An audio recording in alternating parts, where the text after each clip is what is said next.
પણ થાય કે અત્યારે આયુષ્યમાન કાર્ડ આવી ગયું ને પછી ઘૂંટણ વધારે બદલવા લાગ્યું. મારી પાસે ઘણા એવા પેશન્ટ આવે કે ઘૂંટણમાં કે ક્યારેક ચાલીએ તો અવાજ આવે.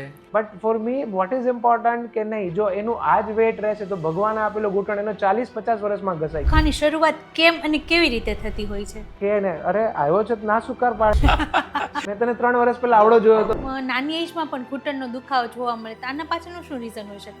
દાદર ચડ ઉતર કરવા અથવા તો રનિંગ જે કરવું, આપણને એ પણ પ્રશ્ન હોય ને કે રનિંગ થી ઘસાય. સીડી ઉતરવાથી ચડવાથી ઘૂંટણ ઘસાઈ જાય છે. પછી જે એડલ્ટ ગ્રુપ આવે જેમ મારે મારા ઘૂંટણને સારા રાખવા છે તો કેવા પ્રકારના મારે ન્યુટ્રિશન લેવા જોઈએ? એટલું એ તમારા માટે ઓવરઓલ હેલ્થ માટે હાલવાથી નથી થતું પણ ઓવરવેટ એવું નથી. હા, મેડિસિનના રૂપમાં તમને બધું પણ થાય કે અત્યારે આયુષ્યમાન કાર્ડ આવી ગયું ને પછી ઘૂંટણ વધારે બદલવા લાગ્યું. પછી મારે કેવું પડે, જરૂર નથી.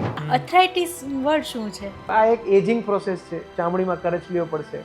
હું મારા રેગ્યુલર રૂટીનમાં એવું કે નાની નાની એક્સરસાઇઝ એડ કરી શકું કે નહીં? પણ હું નીચે બેસીને ઊભા થાવ ને તો જરાક ટેકો લો. જવું જોઈએ કે કોઈ સર્જનને મળવું જોઈએ પહેલા? લોકોનું વજન, ટાયરને પહેલા આપણે રિક્ષાના ટાયર તમે જોયા હશો.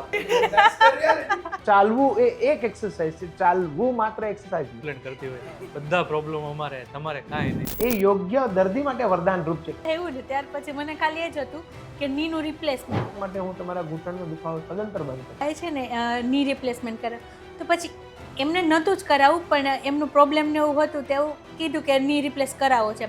તો પછી એનો એક ક્વેશ્ચન હતો કે હું મરી જઈશ તો પેલી ઢાંકણી પેલું વધે ને અવશેષ તો મારે હું સ્ટીલનો વધશે. આ તો એક નાનો પ્રશ્ન છે. આનાથી ઉપરનો પ્રશ્ન અમારી પાસે સાહેબ, એના પછી તમે પાછું લેશો?